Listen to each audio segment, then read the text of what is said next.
Ey Müslüman, kıl ibadet bu mübarek cuma gün.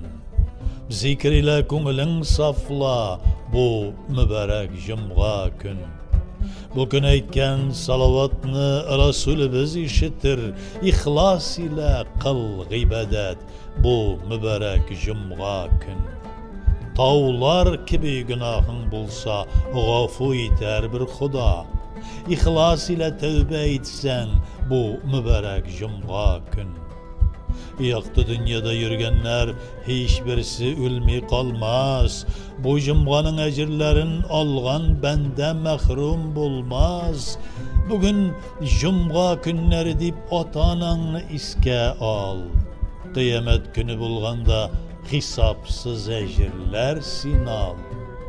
Cumga günün tağları deyip Bismillah etip işke git.